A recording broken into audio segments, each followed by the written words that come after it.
Good afternoon or good evening, depending on where you might be. My name is Kevin Michael Grace, and this is the KMG show.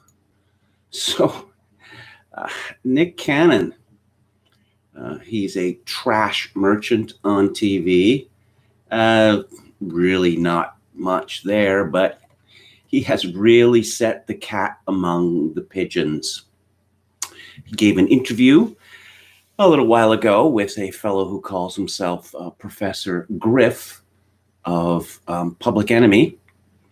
And he had some interesting opinions on white people, inferior, animals, evil. Basically, your basic black theology. Jacob was the first white man created by an evil mad scientist many, many thousands of years ago. But Nick Cannon also had some things to say about the Jews, and now he is out at Viacom CBS. This is from People magazine. Nick Cannon is speaking out about his Viacom CBS termination. In a lengthy statement shared on Facebook, Cannon, 39, addressed the anti-Semitic remarks that prompted his ouster, while firing back at the deceptive media company for its alleged treatment of him. Again, the fact that Cannon engaged in the grossly anti-white abuse, apparently irrelevant to the story. But in any event, this is what Nick Cannon said, and if nothing else, it proves him to be a deeply stupid man. Quote, "I'm deeply saddened in a moment so close to reconciliation that the powers that be misused an important moment for us all grow closer together and learn more about one another. Instead, the moment was stolen and hijacked to make an example of an outspoken black man. I will not be bullied, silenced, or continuously oppressed by any organization, group, or corporation. I am disappointed that Viacom does not understand or respect the power of the black community," unquote. Well, I suppose CBS Viacom will now have an opportunity to test the power of the black community as we find out just how commonplace Nick Cannon's beliefs about white people and Jews are among the black community. In a statement on Tuesday, a Viacom CBS spokesperson said that the company decided to cut ties with Nick Cannon after he, quote, failed to acknowledge or apologize for perpetuating anti-Semitism, unquote. In his statement, Cannon went on to detail his decades-long relationship with Viacom CBS, recalling his time as a staff writer on various Nickelodeon series that began when he was 17, being named chairman of Teen Nick in 2009, and his work launching the Nickelodeon Halo Awards. He thanked former Nickelodeon chief Asima Zargami and Marva Smalls, the global head of inclusion at Viacom CBS, for guiding him, quote, through the corporate infrastructure that at times felt overwhelming due to many doubting my abilities as a black man. My time at Viacom also birthed one of my other greatest creative accomplishments, the longest-running comedy series and the most successful hip-hop programming in television history, Wild and Out, an idea which I self-financed out of my own pocket and presented to MTV. Cannon, who is also the host of The Masked Singer on Fox, claimed that his ownership of Wild and Out had been swindled away from him. Careful, Nick.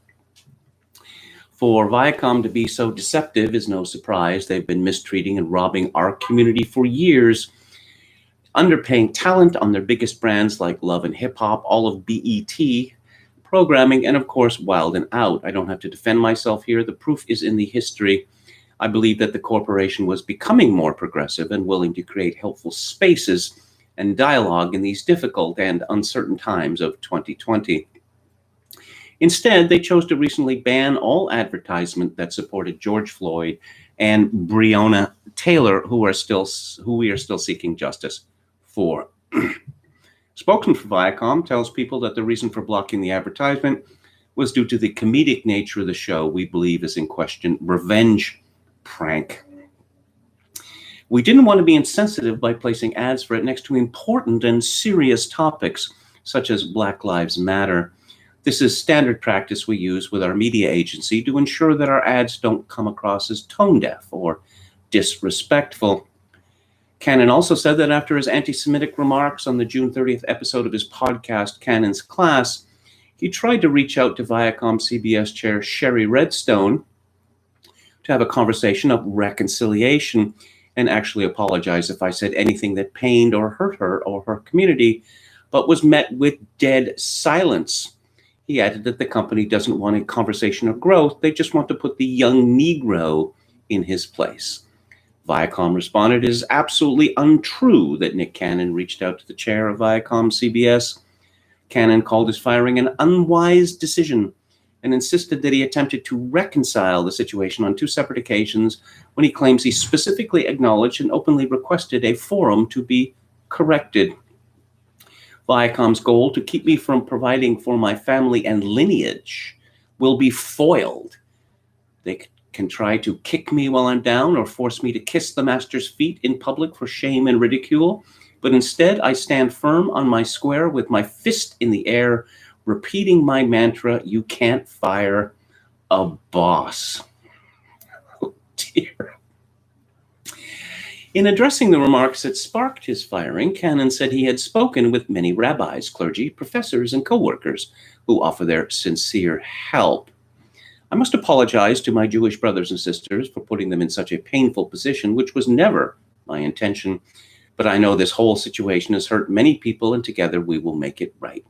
Systemic racism is what this world was built on, and was the subject in which I was attempting to highlight in the recent clips that have been circulating from my podcast. If I have furthered hate speech, I wholeheartedly apologize. He concluded his statement by demanding full ownership of Wild and Out, an apology from Viacom CBS. Apparently, he's been in the TV business since he was 17 years old, which was, 13 years ago? He doesn't seem to understand that creators of TV shows do not own their TV shows. I believe at the time when Dan Harmon was fired from being showrunner of Community, turned out that he owned 10% of that show. Viacom said that it condemns bigotry of any kind, apparently not anti-white bigotry, though. And we categorically denounce all forms of anti-Semitism. We have spoken with Nick Cannon about an episode of his podcast, Cannon's Class, on YouTube, which promoted hateful speech and spread anti-Semitic conspiracy theories. While we support ongoing education and dialogue in the fight against bigotry, we are deeply troubled that Nick has failed to acknowledge or apologize for perpetuating anti-Semitism, and we are terminating our relationship with him.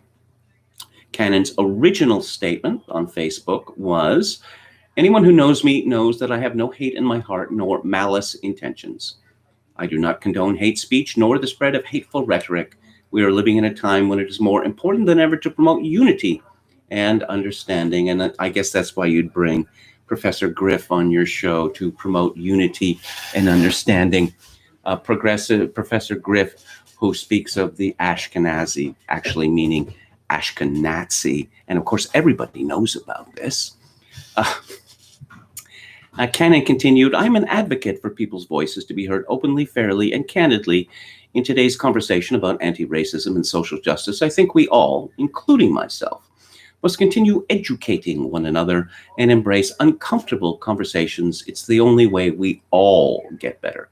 I encourage more healthy dialogue and welcome any experts, clergy, or spokespersons to any of my platforms to hold me accountable and correct me in any statement that I've made that has been projected as negative.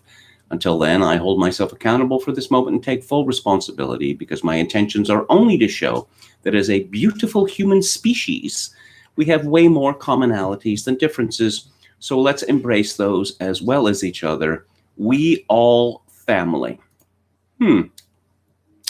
Now, there is a radio personality called Charlemagne, or Charlemagne, I don't know how you pronounce this, The God, T-H-A, God, who came to Nick Cannon's defense. Now, you might remember that this Charlemagne fellow, he had Joe Biden on his show. And this was, I suppose, an attempt to Joe Biden to solidify his support among black voters. And in that interview, Biden said something rather unusual that, if you're not voting for me, you ain't black, which Charlemagne the God took exception to. And then Joe Biden later claimed that this whole contretemps was Charlemagne's fault. But in any event, he said today, this is according to Breitbart, that Viacom CBS's decision to fire entertainer Nick Cannon for anti-Semitic and anti-white statements proved that, quote, Jewish people have the power, unquote. In this podcast, he said, I'm going to say this carefully, to allege that people who lack sufficient melanin or a little less, those without dark skin, have a deficiency that historically forced them to act out of fear and commit acts of violence to survive. They had to be savages, he said, adding that he was referring to Jewish people, white people, Europeans, among others. Reacting to the news, Charlemagne said, we all have freedom of speech, but we're not free of the consequences of that speech. He supported Cannon's criticism of white people, saying that white people have a history of mass racial violence in this country. He said that Cannon should have been careful to discuss his views about Jews with a Jewish scholar who might have been able to correct any mistakes on the spot. I think that's absolutely hilarious. This expert, we'll just bring an expert in here, and then expert can say that, if this is right or wrong, what I've just said, as if all these experts agree with one another. Charlemagne also added that Cannon's firing proved that Jews do, in fact, have the power. That's what you can do when you have the power. Listen, Nick is my guy. I hate it had to be him, but that's what you can do when you have the power. And if there's one thing Jewish people have showed us, it's they have the power. I can't wait until the day black people are able to fire people for saying things about us that we deem racist. Ho, ho. We can barely get cops fired for actually killing us. Again, ho, ho. A co-host, Angela Yee, opined that there seemed to be a double standard because Mel Gibson had continued working in Hollywood despite a record of anti-Semitic comments. He got his ass whipped too, though, Charlemagne observed. He added that Cannon also had other jobs. Mel Gibson made a full apology after the incident with the California Highway Patrol. And no one is doubting that it was a full apology. It was not what they call a non-apology. Apology. Let's see. Charlemagne the God, the stage name of Leonard Larry McKelvey, has become one of the most influential radio hosts in the black community. Oh, Diddy, who used to be called Puff Daddy, then Puff Diddy, then P. Diddy, keeps changing his name. This is from the New York Post. His actual name is Sean Combs, and he grew up suburban Long Island. He's offered Nick Cannon a job on his Revolt TV network. Nick Cannon, come home to Revolt TV, truly black-owned. The hip-hop mogul tweeted on Wednesday alongside a fist and heart emoji. We got your back and love you and what you have done for the culture. We are for our people first. 3 exclamation points. For us, by us. Let's go. 3 exclamation points. Cannon has yet to respond to Diddy's offer via Twitter or a rep. Cannon called black people the true Hebrews. Yeah. Someone had pointed me to some bit from a Chris Rock special where Chris Rock said that blacks don't especially hate the Jews because they hate all white people equally. I would have to disagree with him. One of the most remarkable scenes in the Israeli film Defamation is when the Israeli filmmaker goes onto the streets of New York and just goes up to some black people and starts talking about the elders of the protocols of Zion. And they know all about it, and they fully endorse it. And then, of course, there was the Reverend Al Sharpton's, the 2 pogroms, which he fomented, in New York City in which people were actually, murdered. But a lot of Black people believe this stuff. Of course, there are historic tensions between Blacks and Jews in the United States, going back to the days, a rather long time ago now, when Jews used to own grocery stores in their neighborhoods. You can see that dramatized in one of David Mamet's early films.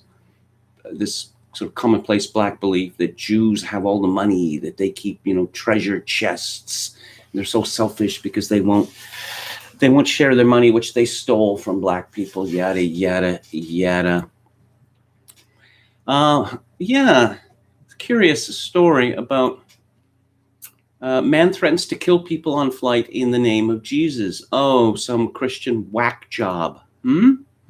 Well, here's the actual story that, he was talking about Jesus, that he was going to kill people if they didn't acknowledge Jesus. Jesus was a Black man.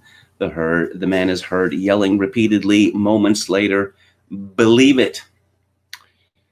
This was was Alaskan Airlines flight from Seattle to Chicago, and the fellow was subdued by crew and passengers. I don't know. Perhaps this was some early solidarity for Nick Cannon from this passenger. Joy Reid is back in the news again. Joy Reid, who has been elevated to the position of a host on MSNBC, and she constantly carries on about, Black pain, etc., etc. And of course, Joy Reid is not a descendant of slaves. Both of her parents are from Africa, directly from Africa. And she got into trouble when it turned out that she doesn't like gays very much. And she went into this repeatedly, and she published a photoshopped image of John McCain's head onto the body of Sung Hoo Cho, who killed 32 people in the 2007 shooting at Virginia Tech. Joy Reid, or Joy Ann Reid, she goes by both names, she claimed that her accounts had been hacked and that she had hired a professional to get to the bottom of this. Later, she admitted that no, her accounts had not been hacked, which of course leads directly to the conclusion that she had lied about this. Oh yes, I genuinely do not believe that I wrote those hateful things because they're completely alien to me. But I can definitely understand, based on things I've tweeted and written in the past, why some people don't believe you. Well, no, I don't think that anyone believes you except for certain people, members of your own tribe, who think this is another example of the man trying to bring down a powerful Black woman. And from The Hollywood Reporter, MSNBC host Joy Reid faces revived libel claim upon big appellate decision. The case involves Trump supporter Rosalind LaLiberte, who sued after the newly promoted anchor retweeted an activist who had posted a picture of LaLiberte at a city council meeting, along with the caption, "You are going to be the first deported." The federal appellate circuit decided that special laws enacted by states like California to protect First Amendment activity don't apply in federal court. And it turns out that this woman, LaLiberte, had been accused of using the phrase "a dirty Mexican," and it turns out that this was not actually true. The woman did not scream that out. Let's see whether Joy Reid does better than Nick Cannon. Let's see. What else do we have?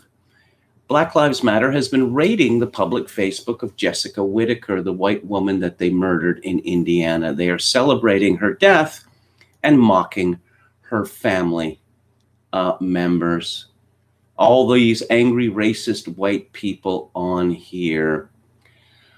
I don't agree with her murder at all. I'm here for the racists on this post being hypocrites. They do this to my people all the time, but where's the outrage from them? Exactly. I can't feel bad for a racist who used a racial slur. Now you'll have plenty of time to think about your horrible actions. Yes, apparently all it takes now is for a white person to utter a certain word or to be accused of having uttered a certain word, and this justifies murder. Let's see. I'm never going to get to hold her again. Her mom, Arlena Doty, told WTHR, I just want the people who are responsible to be held accountable. I got some bad news for you, Arlene. You are the one responsible for raising your daughter to hang out with racists. Oh, I guess it's a death sentence now. And let's get up to date here on some cancel news. This is from Robbie Soav at Reason. Until last week, Gary Garrels was senior curator of painting and sculpture at the San Francisco Museum of Modern Art. He resigned his position after museum employees circulated a petition that accused him of racism and demanded his immediate ouster. Gary's removal is non-negotiable, read the petition. Considering his lengthy tenure at this institution, we ask just how long have his toxic white supremacist beliefs regarding race and equity directed his position curating the content of the museum? The petitioners cite few examples of anything even approaching bad behavior from Garrels. Their sole complaint is that he allegedly concluded a presentation on how to diversify the museum's holdings by saying, quote, don't worry, we will definitely still continue to collect white artists, unquote. Garrels has apparently articulated this sentiment on more than one occasion. According to artnet.com, he said that it would be impossible to completely shun white artists because this would constitute reverse discrimination. That's the sum total of his alleged crimes. He made a perfectly benign, wholly inoffensive, obviously true statement that at least some of the museum's featured artists would continue to be white. The petition lists no other specific grievances.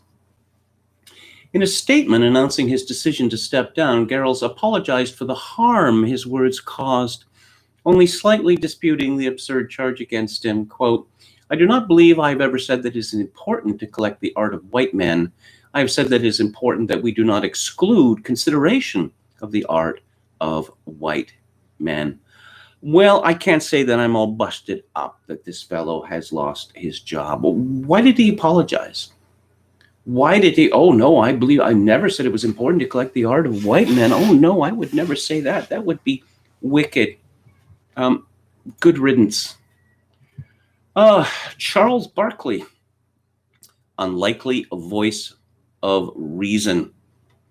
You all remember Charles Barkley, the basketball star, the round mound of rebound, they call him, who is been a popular commentator on basketball and other things for many years. This is what he said a few days ago on CNBC. I think we're missing the point in the current unrest. Without a doubt, we need police reform, but that should mean good cops out there policing the bad cops. My concern is turning this into a circus instead of trying to do some good stuff. If professional sports leagues think they'll get there by shoving the argument into fans' faces constantly, Barkley thinks they might just talk themselves out of a job. The fans don't want to see a bunch of rich people talking about stuff all the time. These people have lost their jobs, they're struggling financially, they're not going to get their jobs back, and the last thing they want to do is turn on the television and hear arguments about stuff all the time. Well, we shall see.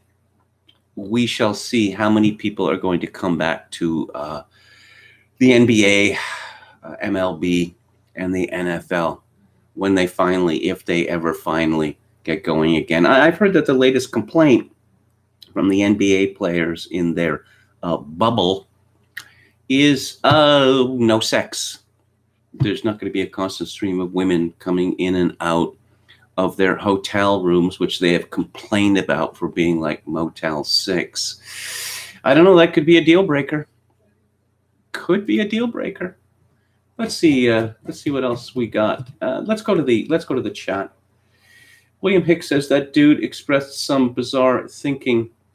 I just got to repeat that more common than you might imagine. Jonathan Pohl says the golem has turned on Dr. Frankenstein. YT says he said so much self-aggrandizing nonsense, he probably believes Wakanda is real, too. David Wright says, so let me get this straight. You can say any vile thing at all on whites, but nothing even tepid on Jews. Just checking. And then blacks don't have self-esteem problems, do they, Nick? Philip Daniel says, you're not my brother, Mr. Cannon. Yeah, it reminds me of something that Metternich was once supposed to have said with all this talk in 1848 of brother this and brother that. And he said, if I had brothers such as that, I should resolve to call them cousins. Jonathan Pohl says, Wakanda is real. I taught there for over 5 years. It isn't as nice as the movie depicts, but Ghana is a lot nicer than most large U.S. urban areas. Philip Daniel says, I can hide my Jewishness if I keep my mouth shut and get a haircut. I can't hide my whiteness, though. Let's see.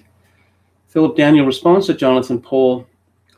Isn't there, a link between labeling the other as inferior, savage animals, uniquely predisposed to evil, and, genocide?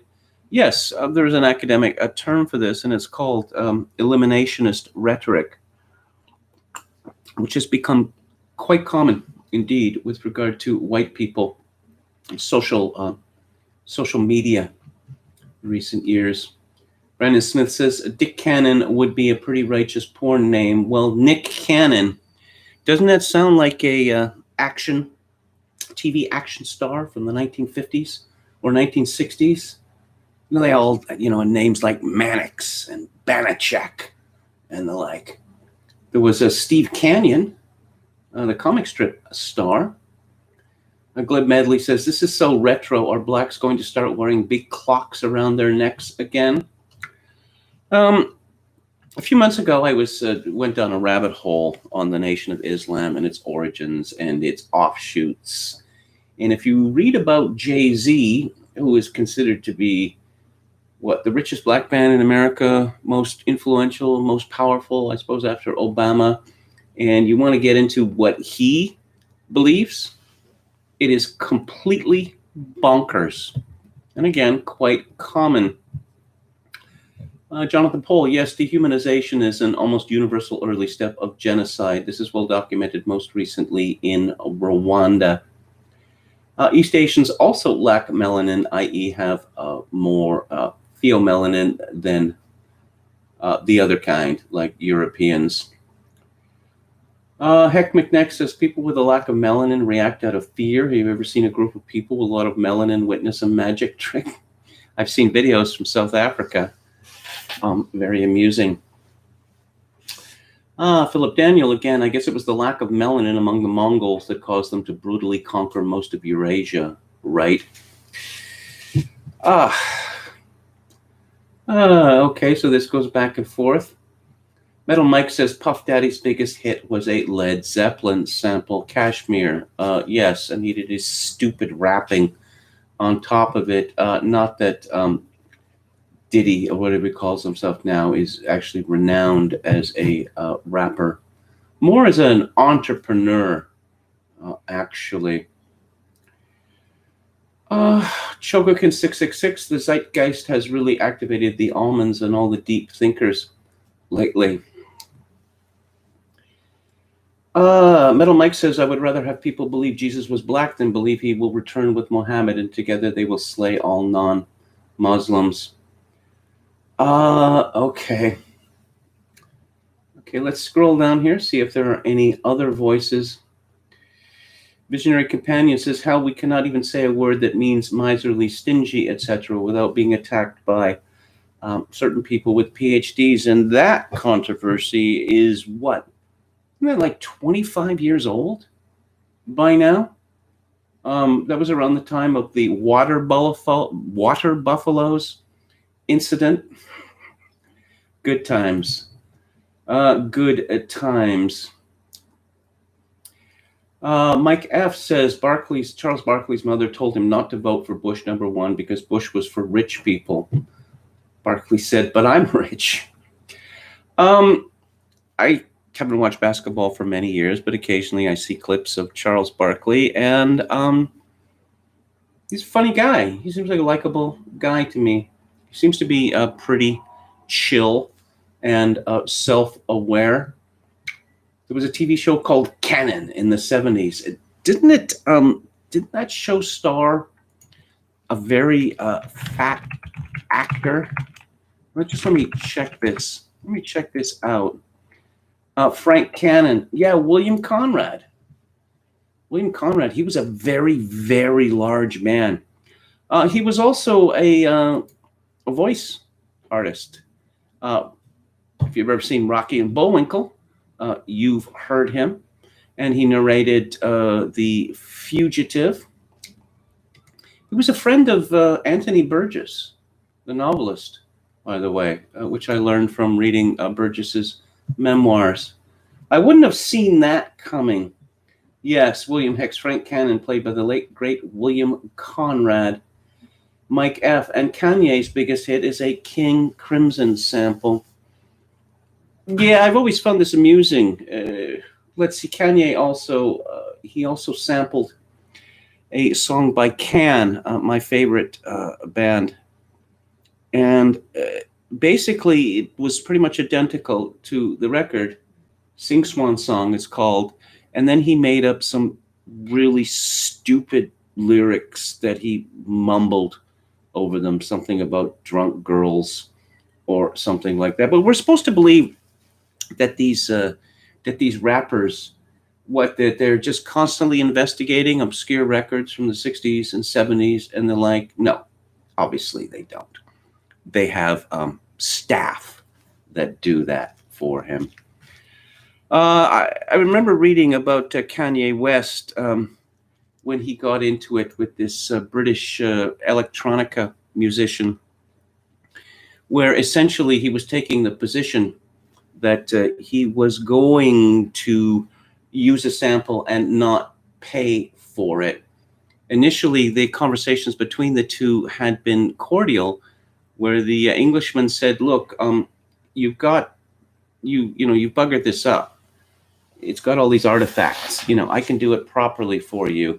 And then it was suggested that he'd have to go to a court. There was another incident where Kanye West stole a sample from a European jazz musician, a fellow who'd worked with Erwin Schmidt of Cannes. And I think that went to court, and I think that Bruno Sperry, his name is, and I believe that Kanye was on the wrong end of that. Tank McNamara is a good name, says David Wright. Jim Smith, didn't Cannon team up with Jim Rockford for a couple of episodes, or was it Barnaby Jones? I know a lot of people like the Rockford Files, and when I used to when I last had TV a few years ago, there was the Me channel, which is like the old man's TV channel with these shows from the 50s, 60s, and 70s. And they used to show the Rockford Files, which I don't believe that I watched when it was on the networks. And I thought, does this guy have any paying clients? And why is it that in almost every episode, he is, kidnapped or threatened with death or punched or pistol whipped? I don't think he's very good at his job. William Conrad was in The Killers with Burt Lancaster, says Joel Roy. Great film noir. It is a great film noir. Stealing beats is easier than stealing physical possessions, says Brandon Smith. Well, no, I get the impression that a lot of these rappers think, Oh yeah, here's some, record by some German band called Can, and no one's ever heard of them. Actually, that's not true. They've been rather influential. They had a top 30 hit in Britain. They were on top of the pops. They are name checked by Radiohead and all sorts of other bands. But no, I'm going to, take a sample from them, and I'm going to put it on a record which is going to sell millions of copies, and that's not going to get back to the surviving members of the band and their management. We can keep this a secret. Let's talk about race, because apparently the National Museum of African American History and Culture, which is part of the Smithsonian, wants us to have a conversation. Of course, it's not a conversation. It's a lecture from them to us on how horrible we are. But there is this document, official document from the Smithsonian. Whiteness. Since white people in America hold most of the political, institutional, and economic power, they received advantages that non-white groups do not. Whiteness and white racialized identity. Now, they've lost me already. I thought that whiteness doesn't really exist, and other people had been racialized by these people who don't really exist. White racialized identities. So do white people racialize themselves? But in any event, this refers to the ways that white people, their customs, culture, and beliefs operate as a standard by which all other groups of are compared. Okay, you're going to make a gross grammatical error in the very first sentence of your big statement on whiteness. Whiteness is also at the core of understanding race in America. Whiteness and the normalization of white racial identity throughout the normalization of white racial identity. So apparently, white people came to America, and then one day they decided, you know what, we got a big problem here. We're just conquering left and right. We're conquering, we got the English and the Spanish and the French, and conquering everything in sight. But we've got a problem there, in that problem with our identity. We need to normalize white racial identity in America. And so there was a council of white elders, a claven, you might call it, who decided to do that, to normalize their white racial identity, but also to racialize all of the other people who are to this day seen as inferior or abnormal. The white dominant culture also operates as a social mechanism that grants advantages to white people, since they can navigate society both by feeling normal and being viewed as normal. Persons who identify as white rarely have to think about their racial identity, because they live within a culture where whiteness has been normalized. Can you imagine that? It's just shocking that apparently white people are still a minority in the United States, but their whiteness has been normalized. I mean, in the future, apparently they're going to be a minority. Will whiteness be denormalized at this point? I think we're pretty much we're getting there very quickly, actually. Thinking about race is very different from non-white persons living in America. People of color must always consider their racial identity. Yes, it never stops. Whatever the situation, That, I went to buy a pack of gum at the convenience store, and I was triggered. There was a microaggression. What did the man say to you? Well, he didn't say anything. Well, what was the look that he gave you? Well, he didn't actually give me a look. He was just sort of staring at the cash register, and he took my money and gave me my change. And, oh, yes, I see. I see how you were racialized once again. Whiteness and its accepted normality also exist as everyday microaggressions toward people of color. Acts of microaggressions include verbal, nonverbal, and environmental slights, snubs, or insults toward non-whites. Whether intentional or not, these attitudes communicate hostile, derogatory, or harmful messages. And of course, this never works the other way around. But you see, You see, we're talking about the normalization of whiteness, and very strong suggestion that this is wrong, that this is evil, that white people be denormalized, which is eliminationist language. In this country, American means white. Everybody else has to hyphenate, says Toni Morrison, that hack. Well, it used to be the case that most black people in the United States consider themselves to be American. Apart from a few members of the elite, of various aesthetes, I would say until the 1960s, almost all black people in the United States consider themselves to be Americans.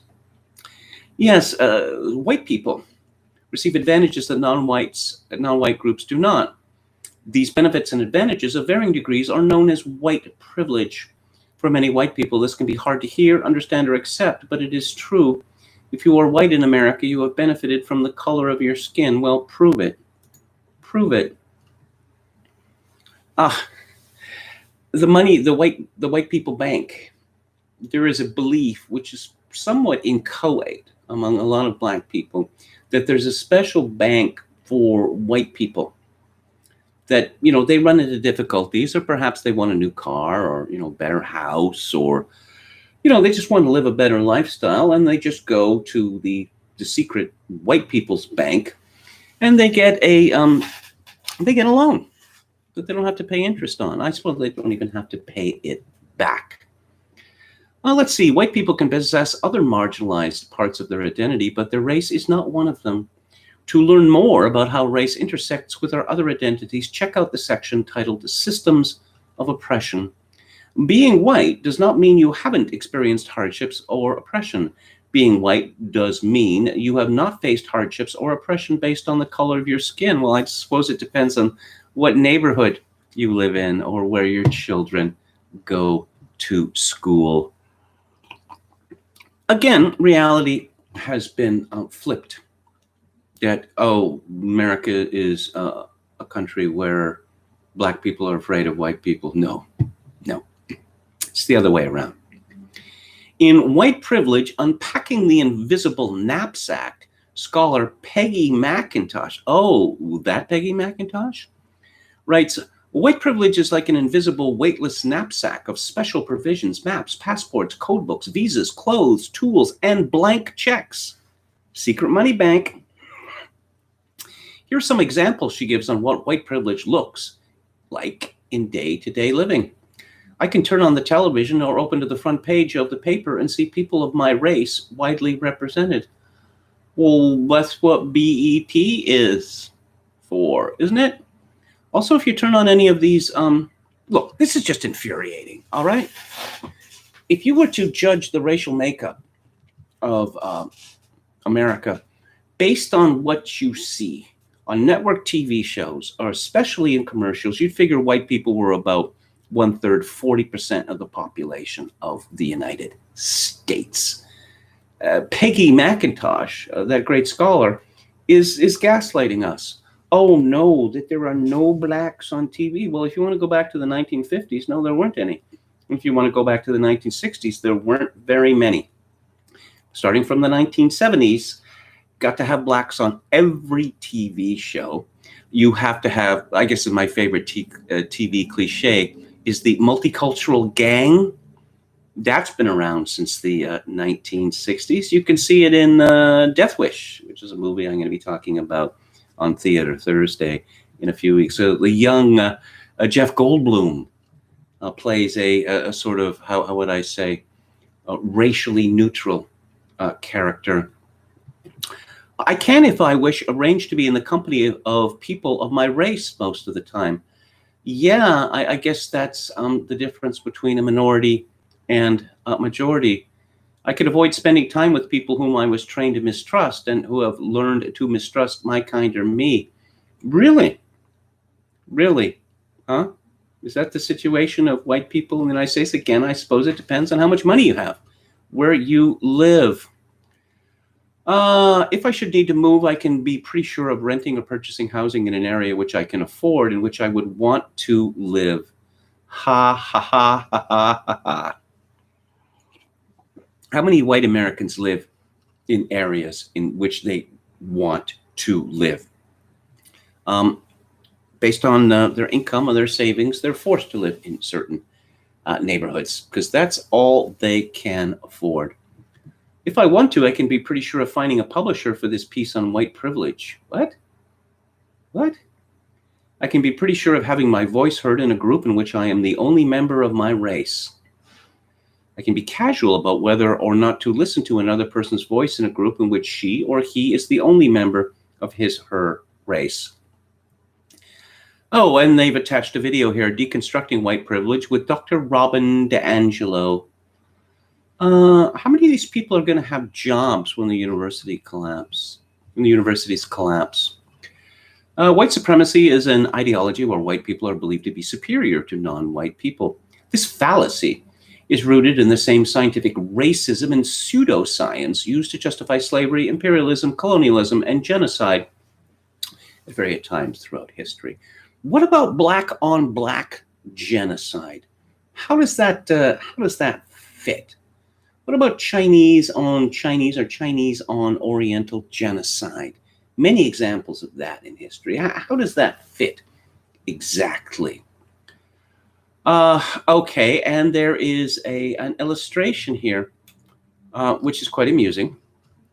Aspects and assumptions of whiteness, white culture in the United States. White dominant culture or whiteness, keep in mind this is the Smithsonian, refers to the ways white people and their traditions, attitudes, and ways of life have been normalized, oh, heaven forfend, over time and are now considered standard practices in the United States. Yeah, you call that culture or civilization. And since white people still hold most of the institutional power in America, we have all internalized some aspects of white culture, including people of culture. That is a very poorly written sentence. By the way, surveys show that the group of people in the United States with the highest level of self-esteem, Black adolescents. How about that? Rugged individualism. The individual is the primary unit. Self-reliance, independence, and autonomy, highly valued and rewarded. Individuals assumed to be in control of their environment. You get what you deserve. Family structure. The nuclear family, father, mother, 2.3 children, is the ideal social unit. Not anymore, it isn't. Husband is breadwinner and head of household. Not anymore, it isn't. Wife is homemaker and subordinate to the husband.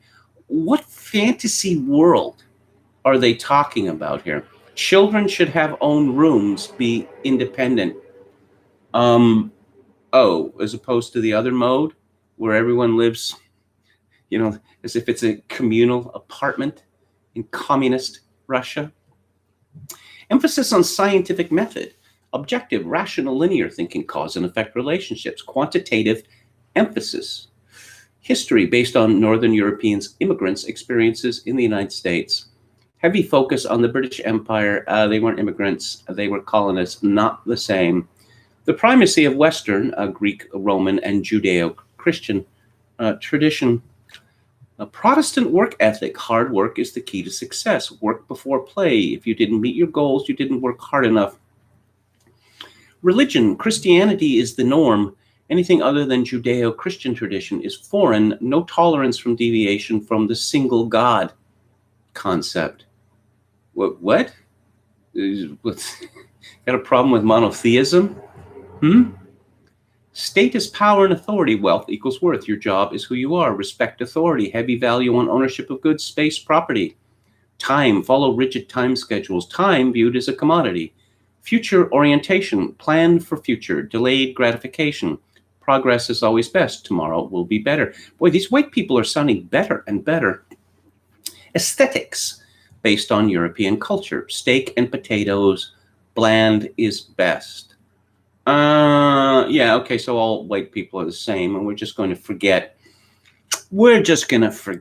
about, Italian cuisine, French cuisine, Tex-Mex, any of that stuff, because white people just eat bland food. That has not been the case arguably since the 1960s. Steak is bland, is it? Potatoes can be prepared in many, many different ways. Women's beauty based on blonde, thinned Barbie. Yeah, and you got a problem with that. Man's attractiveness based on economic status, power, intellect.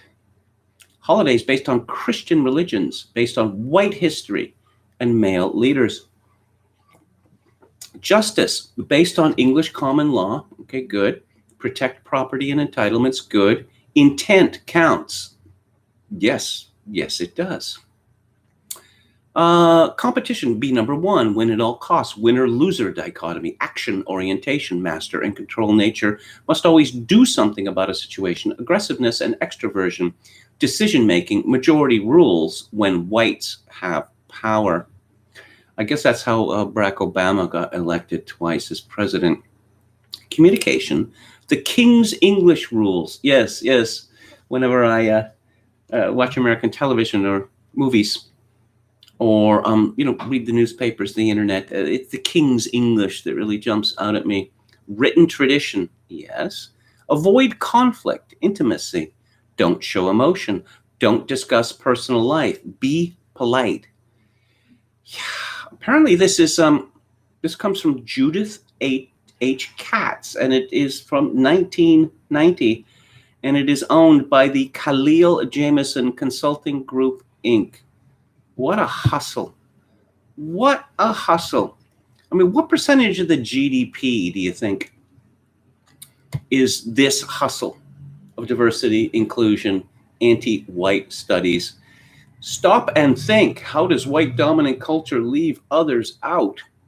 White men, time to discover your cultural blind spots. This is a TED Talk from Michael Welp. And it just goes on and on. Oh, yes. Robin DiAngelo again. Oh, the feelings associated with white fragility. Robin DiAngelo is the author of White Fragility. Of course, we've been gaslighted again because it is not us who are fragile. It is the others who are fragile. Once again, there is a word which is not allowed to be uttered by white people because it is so powerful that if Black people hear this word, they either collapse into hysterics or they are driven towards violence, even murder, and it's uncontrollable. On the other hand, Black people hear and or say this word 50, 100, 200 times a day. Who's fragile now? Apparently, saying all lives matter is the new N-word. And if some young woman is murdered because of this, well, she deserved it for being so very outrageous. Donald Trump was talking about crime figures yesterday. Dangerous subject. Peter Brimelow tweets, Trump lets cat out of bag, Blacks not disproportionately killed by police, frantic media drive to suppress. There's a piece by, Steve Saylor. Begins with a tweet from Reuters. When asked about George Floyd's death by CBS News, President Trump said that it was terrible, but stated more white than Black people are killed at the hands of police in the U.S. without giving any evidence of the claim. Saylor writes, the question of who gets killed by the police has been studied intensively. Perhaps the best evidence is that Blacks make up 32% of deaths at the hands of the police and non-Blacks make up 68%. In contrast, according to a 2011 Obama administration report, Blacks made up 52.5% of all homicide offenders between 1980 and 2008, with non-Blacks as only 47.5%. It seems reasonable that police killings would be proportional to homicidality, since the best justification for a police killing is a reasonable fear of being murdered. But instead, non-Blacks are being killed by police in disproportionate numbers to the minority share of being homicide offenders. Why? And why has virtually nobody discussed this question?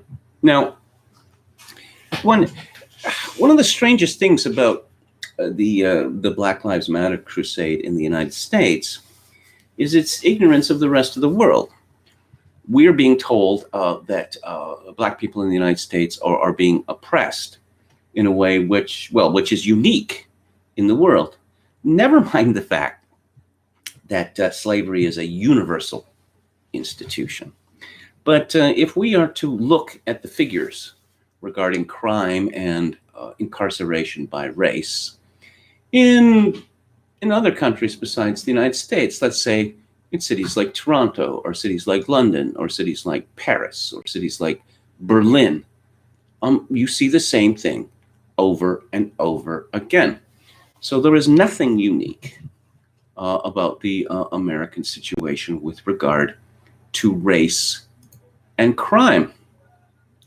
In the chat, William Hicks, hey Mabel, can you grab a beer from the kitchen while you're in the kitchen? To King's English, yes, yes. Mike F says, interesting to compare Black Lives Matter to It's Okay to Be White. First tolerates no variation, second does.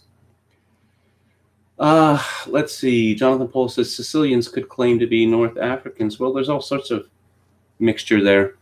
I mean, the Normans conquered Sicily during the Middle Ages.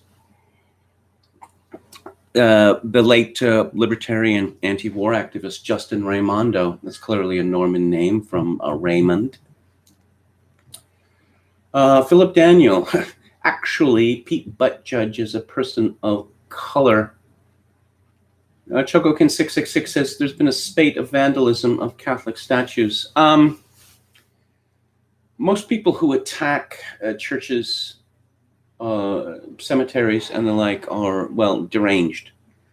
And the level of derangement in the West is rising rather rapidly. So that would explain for a lot of it. But of course, the Catholic Church has now been linked directly to colonialism, which is the biggest sin of all.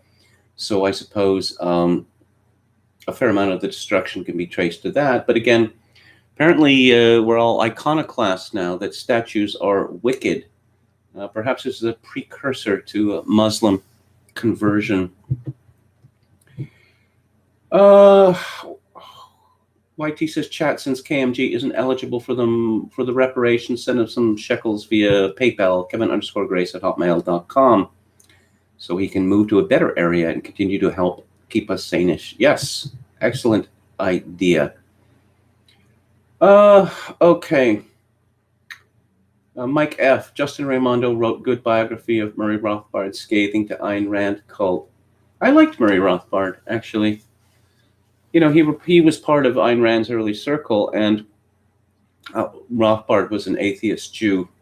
He was married to a Protestant woman, and Ayn Rand demanded of him that he divorce his wife because she was a Christian. The woman was just completely bonkers. Curiously, if you look at the inner circle of the Randians, all but one of them, we're going back to the beginning here, all but one of them were the members of one Winnipeg Jewish family. Metal Mike says, Kevin, did you like Monty Python's The Meaning of Life? I have not seen it, and I have no intention of seeing it. Oh, it's parts that I've seen, clips, like a man eating till he explodes or whatever. I liked Monty Python when I was an adolescent, and then afterwards I grew sick of it. Part of it is all these people quoting the routines all the time. I suppose part of it is John Cleese, whose idea of comedy is to shout, just to shout repeatedly and pretty much continuously. Philip Daniel, I've seen wokies on Twitter say the European and American slaves on the Barbary Coast were merely indentured servants. Yeah, and what about all the women, including nuns, that they took as sex slaves? Were they indentured servants as well? Okay, let's see what else we got here. King's English. Mike F. says, Ayaan Hirsi Ali called Robin DiAngelo the Bernie Madoff of American intellectuals. Well, never give a sucker an even break, right? I mean, it works. Let's talk about religion. I'm going to be talking about L. Ron Hubbard, the founder of Scientology. And of course, there's a well-known story which is attributed to Hubbard and is attributed to one of his science fiction writer pals, that if you really want to make money, start your own religion. Steve Saylor has a piece at Taki Mag, Our New Religion of Race. St. Paul famously wrote to the Galatians, "There is neither Jew nor Greek, there is neither bond nor free, there is neither male nor female, for ye are all one in Christ Jesus." But America, in the era of George Floyd, may he rest in power, appears to be inventing a new religion of race. In accordance with our culture's declining intellectual prowess, our new creed is a very simple faith with one black and white dogma: blacks are best and whites are worst. In 2020, all you need to know is who are the good guys and who are the bad guys. Everything else follows inevitably. For example, whites are sinners and must be disciplined, while blacks are saints and must be indulged. As you may have noticed, the spelling of the word black has recently been subjected by the mainstream media to reverential capitalization, much as in Victorian translations of the Bible, pronouns that referred to God were capitalized. The point of newspapers now capitalizing black, but pointedly not white, is to make clear that blacks are of a higher caste than whites. An Aryan conqueror in ancient India would have immediately understood the purpose of this symbolism. India now, by the way, has millions of stray sacred cows roaming the streets, causing traffic accidents and devouring crops. In the past few years, Hindus of the higher sort of caste have become even more obsessive than normal about protecting bovine rights, with vegetarian vigilante mobs lashing out violently at untouchables, Muslims, and Christians for disrespecting cows. Cow lives matter. Here in America, blacks are currently being reconceptualized as no longer our fellow citizens, but now as our own sacred cows, entitled to wander wherever their whims lead them, with nobody daring to tell them no. An amusing literal manifestation of this trend was the outpouring of anti-white hate and guilt in Los Angeles this month, when a black stunt woman actress named Alex Marshall Brown planted her blanket on the private lawn of St. Paul's First Lutheran Church and School in North Hollywood and began painting her toenails. She could have had all the room to sit that she wanted if she'd walked across the street to the spacious North Hollywood Park. Instead, she began her publicity stunt on the private lawn and then began videoing the reaction she instigated. Not surprisingly, St. Paul's workers did not want anyone spreading a blanket on their grass, because a blanket serves as a flag to the many homeless of the NoHo Entertainment District that this property has been colonized and is now open for their occupation. When the attention seeker repeatedly refused to leave the church's grounds, saying that she didn't see a no trespassing sign, one church worker eventually nailed a sign to a tree. She egged him into uttering on camera the unholiest words known to the contemporary mind: "Ma'am, we have to treat everyone the same. All lives matter." In the Los Angeles Times, their City Beat columnist Nita Lillyveld lamented, "A black woman sat on the grass outside an LA church. The cold welcome she recorded speaks volumes."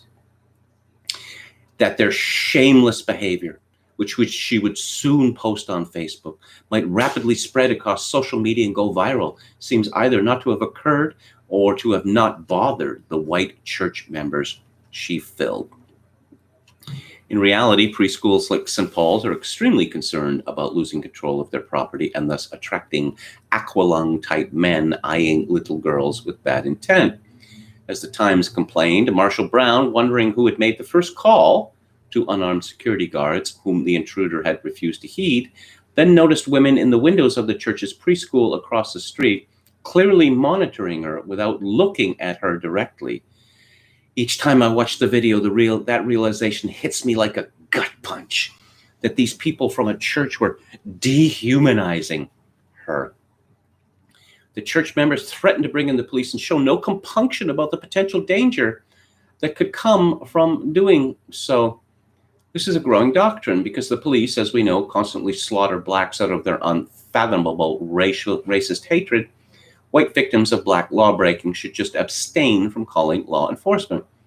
For instance, the New York Times reported in June, blocks from where George Floyd drew his last breaths, residents have vowed to avoid the police to protect people of color.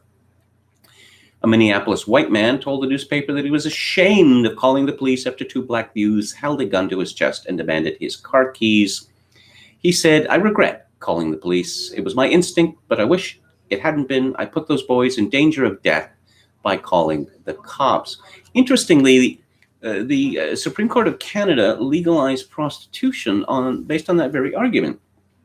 You see that laws against prostitution violated certain rights and freedoms of prostitutes because in criminalizing their activity, they made it dangerous.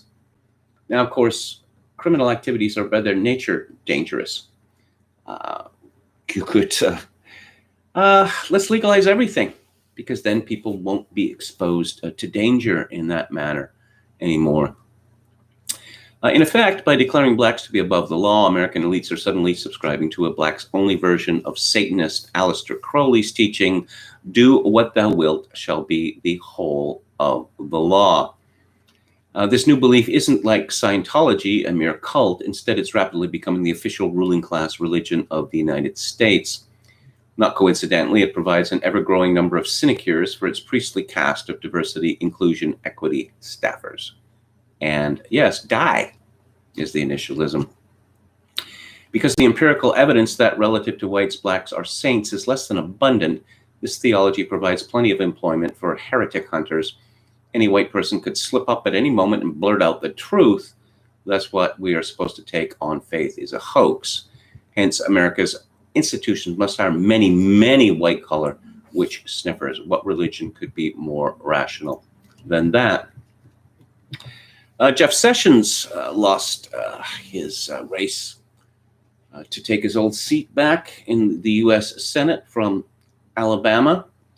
And Ann Coulter was very, very upset at Donald Trump because he was pushing the campaign of the man who beat Sessions.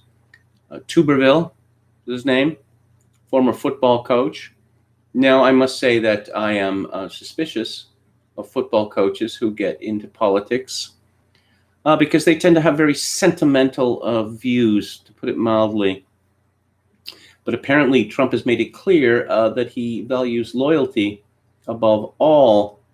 And so-called conservatives seem to be outraged by this because, of course, loyalty is not important. Someone on the internet who calls himself Captain Barf, yes, I know. He has a very valuable thread on this. Sort of bewildering to see early right-wing Trump supporters not understand that the big man values execution and loyalty over ideology. Sessions blinked when it could not have mattered more. He's personally responsible for destroying Trump's first 2 years.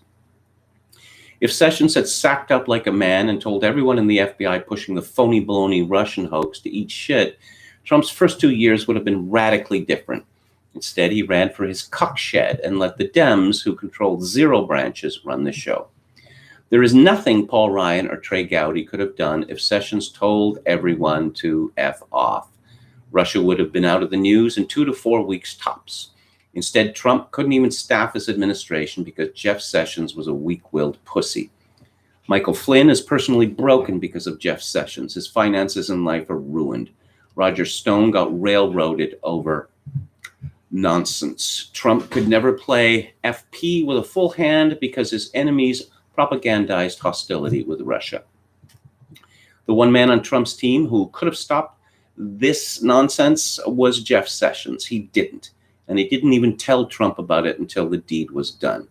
It doesn't matter if it was incompetence or malice. Trump values results. You know what would have been even more effective on immigration than a Senator Sessions? A Trump administration not crippled by investigations and fishing expeditions. We basically got 6 months of the actual presidency and without the House because of Jeff Cuckshed Sessions. Trump couldn't hire staff because Mueller would immediately subpoena them and break them with legal fees just from the investigation itself. Anyone who had been to Russia, spoken to a Russian, or played the red team in CNC was immediately disqualified. The degree to which the Trump admin has been a disappointment, and at least in the admin itself, is almost entirely due to Jeff Sessions' decision to recuse out of panic, stupidity, or false propriety. Choosing Sessions as Attorney General was Trump's biggest, most momentous mistake. If anything, Sessions is a sterling example of why choosing ideology over execution and loyalty is a dumb move 100% of the time. You need people who will sniff out rats and have your back in a fight. Jared prison reform Kushner fits that description better than Jeff Sessions. Remember when Wignats crapped their panties over Syrian pavement? A big part of that was Sessions. Trump's early goal of normalizing with Russia was scuttled by the collusion hoax. Thanks to Sleepy Jeff, Trump had to walk a fine line, prove he wasn't Putin's puppet, because his own voters started to have their doubts thanks to how relentlessly Mueller ground onward in that first year or so. Everything in this administration was 1,000 times more difficult because Jeff Sessions is a weak, stupid loser. Doesn't matter what your ideals are if you're weak. So goodbye and good riddance, Jeff Sessions. You lost to a moderate-leaning football coach because you built for yourself a reputation as a weak dork who crumples when things get tough and leaves the people who need you hanging. Well, I must say that I agree with that. And as to why Jeff Sessions decided to recuse himself, I don't know. Perhaps because he is just used to going along with what the elite says. Perhaps he couldn't stand the possibility that he would have to make a stand. Now, there was a piece 4 days ago in the New York Times, the New York Post, a long piece by a young man, a 19-year-old. His name is Rav Arora. He's a 19-year-old writer based in Vancouver who specializes in topics of race, music, literature, and culture. His writing has also been featured in the Globe and Mail and City Journal. And this man will go far in conservatism, Inc. The piece is called The Fallacy of White Privilege and How It's Corroding Society. He begins, last month, I retweeted a comment by a contrarian writer who questioned whether racism was to blame for the spread of the coronavirus. It's all so tiresome. And a close white friend responded to me with a well-meaning text. I feel it is my calling to help end the oppression people of color like you face in our society. I understand I have white privilege, and that has consequences. His message left me feeling bewildered. What oppression I had actually faced, and what privilege had society conferred upon my friend because of his white skin. Growing up as a Sikh turbaned boy in the majority white environment of British Columbia, Canada, I was a constant target of bullying throughout my elementary school years. On bus rides home, I remember having to sit in the back where the older, cool kids hung out, and they used to jump up and slap the top part of my turban. I was constantly harassed with comments like, go back to where you came from, and you don't belong here. Well, I'm disinclined to believe, Rav, because what are we talking about? We're talking about something that happened, in the late 2000s and the early 2010s? Surrey, British Columbia, is dominated by Sikhs. The southeast of Vancouver is dominated by Sikhs. And as for who's bullying whom, well, it's not as how he describes it. So then he tells us, yes, poor immigrants worked themselves to the bone, became prosperous, talks about the Cubans, etc., etc. Look, the black people don't care about these arguments. They simply don't care. Yes, Cuban Americans have done very well. Yes, the Japanese who were thrown into internment camps in both the United States and Canada have done very well. People from India, particularly Sikhs, have done very well in both Canada and the United States. The black people do not care about this. They are unique. And increasingly, they are not putting up with this expression, people of color, even as this expression, BIPOC, is becoming universal. Let's see. A major 2013 study from Brandeis University found that 32% of the wealth gap between whites and blacks can be attributed to inherited wealth and length of home ownership, two factors linked to institutionalized racism. 32%, eh? It's absolute nonsense. The idea that this can be quantified to a percentage. Meanwhile, Harvard economist Roland Fryer's much publicized study on racial bias in policing found that cops are 53% more likely to use physical force on black civilians compared to whites.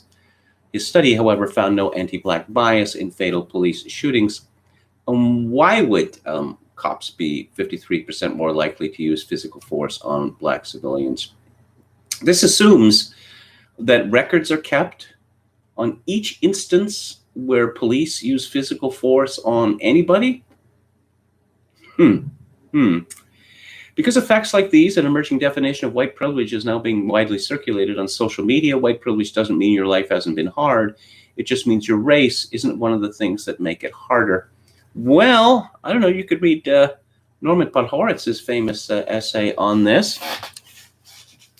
Or, I have talked to many people who, lived in American cities in the 1960s and high schools, which have been famous for the quality of their graduates, like DeWitt Clinton in New York City, become absolute hellholes where white students were routinely robbed and then blackmailed that if they said this to the authority, then they would be hurt, seriously hurt, maybe murdered. And as a result, white people were run out of their traditional neighborhoods, the Irish neighborhoods, the Italian neighborhoods, the Polish neighborhoods, etc., etc., etc. And the concept of white privilege can explain why several historically marginalized groups outperform whites today. Again, this comparison of non-whites who were not black to black people is a complete irrelevance. It's a complete irrelevance. And he mentions Pakistani Americans, Lebanese Americans, South African Americans, Filipino Americans, Sri Lankan Americans, and Iranian Americans, etc., etc., etc.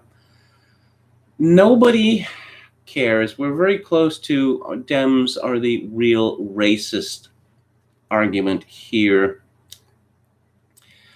This is not a question of argument. This is a question of power. It's simply a question of power. This is what it comes down to. That black people in the United States have decided to seize power and no one is standing in their way. Not for the time being, at any rate.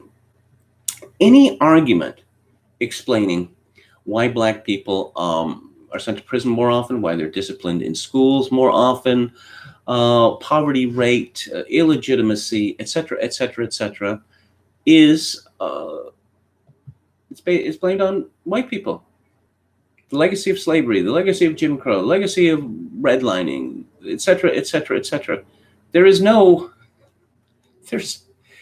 arguing with black radicals, and by black radicals I now mean, well, pretty much black people. There's no arguing with them. They do not accept the logic of white people, which is something that we hear more and more, that apparently logic, empiricism, etc., etc., are instruments of white supremacy.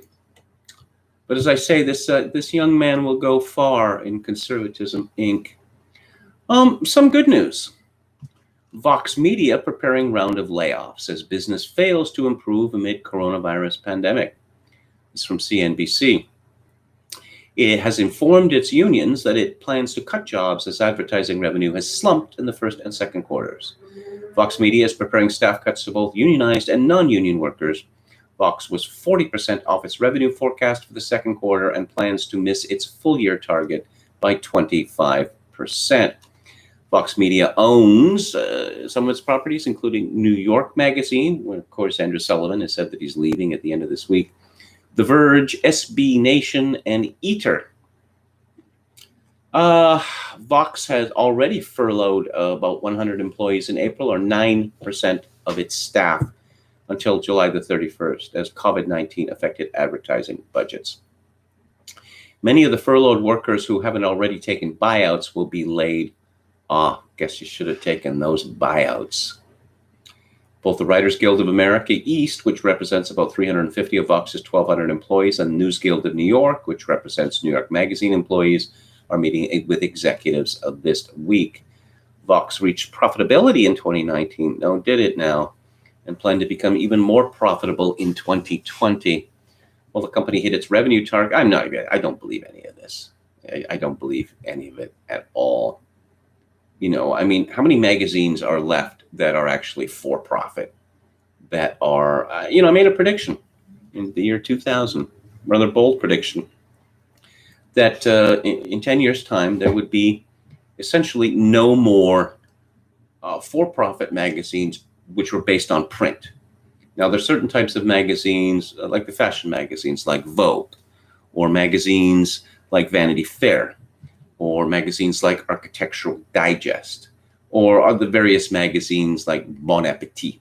They're essentially selling photography, high quality photography, in both their stories, their features, and in their ads.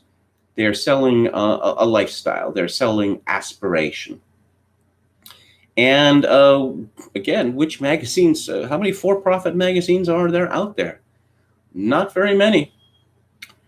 The BBC and The Guardian announced hundreds of job cuts. The BBC said today it will go ahead with hundreds of newsroom staff cuts delayed during the coronavirus crisis. The Guardian newspaper has also said it plans to axe 180 jobs. I'm of two minds about The Guardian, because there's not much arts coverage left in English papers, and The Guardian probably does a better job of this than any other paper. The problem is that all the rest of The Guardian is just absolutely unbearable. All of the dozens of Guardianistas there who write these incredible op-ed pieces that always seem to be parodies. No, this couldn't be an actual headline. Could it? Could it? Well, yeah, it is. Oh, and Andrew Neil's show is over. So you're looking for redundancies, and then you decide to sack your highest rated host. That's odd, wouldn't you say? Oh, let's talk about New York tough. New York tough. New Yorkers are famously tough, are they not? Or so I've been told my whole life. This is an actual thing which was put out by the administration of Governor Dat, or if you like, the Love Gov, dishing it 24/7, Andrew Cuomo. Wake up, America. Forget the politics. Get smart. That's a quote from the Love Gov. And there's a picture of an island here. Mask up. Phase 1, 6 feet, social distance. Follow the data. Boyfriend cliff. There's a bunch of people pulling on a rope. Sorry, we're closed. Testing, tracing. New York State leads again. Love, community, support. Oh, there's the sea of division. You want to stay away from that. Pulling down the curve together. They're talking about the curve again? Let's see. The clouds of confusion. Oh, you want to avoid those, definitely. The winds of fear. And then there's a picture of what appears to be, it's Donald Trump, and he's sitting on a crescent moon. They made him look like he's about 20 years old. It's just the flu. Well, he's not on the island. He's off the island. And there's the sun on the other side. This is just all so juvenile, but apparently you can send away for your own copy of this poster. And I'm sure that fans of the Love Gov will do so. James Woods commented, the only summit Andrew Cuomo has reached is Corpse Mountain. Of course, he gave himself a head start with the Cuomo nursing home slaughter. Okay. Oh, yeah. What are the things that you expect in a news story? I don't know. Facts, for instance. Relevant facts. This was a story much commented upon from ABC News. 30-year-old dies after attending COVID party thinking virus was a hoax. The man told nurses, I think I made a mistake. These were the final words of a 30-year-old patient who died at Methodist Hospital in San Antonio this week after attending a so-called COVID party, according to the hospital. Dr. Jane Appleby, Chief Medical Officer for Methodist Hospital and Methodist Children's Hospital, said in a recorded statement that the unidentified patient told nurses about the party, which she said is hosted by someone diagnosed with coronavirus. Okay. per HIPAA laws, Appleby could not identify the patient. No? Do dead people still have privacy rights? So what's not in this story? What's not in this story is a cause of death. There's no cause of death listed in the story. Not from ABC News, not from Dr. Jane Appleby, but supposedly a man attended a party, he got COVID, and then he died. And I suppose we're supposed to take this all on trust. I just spent a lot of time at the Drudge Report, but it's there's not much there anymore. What do you get? Panic, panic, panic, panic! Oakland governor, I'm just reading from the top here. Oakland governor, 47 tests positive. So? Miami outbreak comparable to Wuhan. What does that even mean? I thought that the communist Chinese have told us that hardly anyone died. Mayor of Hialeah says DeSantis refused to let him into meeting. Texas nursing homes ravaged. Maryland governor residents don't leave state. Air conditioning makes spread worse. Chicago mayor dangerously close to rolling back. Why Arizona wasn't ready. Walmart, no bareface. Chuck Woolery's son infected after game show host said everyone is lying. Quarantines are not. Americans descend on vacation spots. Boo! Fauci fires back. Bizarre White House behavior hurts president. Model, 224,000 dead by election day. Study, dogs not to blame for pandemic. Well, there's some good news there. The hazmat suit for air travel. Is anyone actually going to wear this contraption? Update, Ginsburg discharged from hospital. This is a curious story. She was discharged one day after she was admitted with a possible infection. And the original story, as I mentioned yesterday, was that she was going to spend several days in the hospital. It could be that the doctors have concluded that there is no point in attempting to prolong her life, and that is why she has left the hospital after only one day instead of several. Ruth Bader Ginsburg is seemingly immortal. You know, considering how many times she's had cancer, all the places that it has shown up, it's absolutely remarkable that she's still alive, and I suppose she could survive this as well. Now, the gap, the huge gap between what is actually happening with COVID-19 and what the media and governments are telling us, it's enough to break one's faith in various institutions, because this is a disease, as Alex Berenson has pointed out, and I'm going to be talking about his book on marijuana, Tell Your Children, on Friday. Those under 55, 9,000 people have died in the United States. 9,000. He writes today, this would be Jacqueline Berenson, who is who's a forensic psychiatrist. As my smart and even very smart colleagues sit obediently masked for the duration of a socially over-distanced meeting, I want to demand some shred of evidence that covering our faces is useful in any way, but to prove to power that we are eager to blindly follow. Yes, I've pointed out they want to make us Chinese. Alex Berenson responds, the good doctor speaks truth to power. I've heard from so many nurses and physicians about the internal pressure they feel to conform to the narrative, much like what's happening at the New York Times, actually. And again, more people are getting the virus. Okay, is that a terrible thing? Well, I suppose it depends on how many people are being hospitalized and how many people are dying. And it turns out, once again, that the IFR for COVID-19 is much, much, much lower than we were first told. And it kills very few people, even under the age of 70. The overall trend in the Sunbelt states, Berenson points out, the IFR is in the 0.1 to 0.3 range. Fact-driven journalism. Try it sometime. It's fun and easy.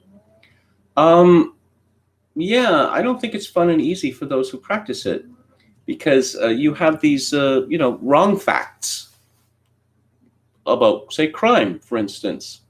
Oh, yes, Trump writer says that Trump didn't, he didn't demonstrate that what he was saying is true. Everybody knows this is true.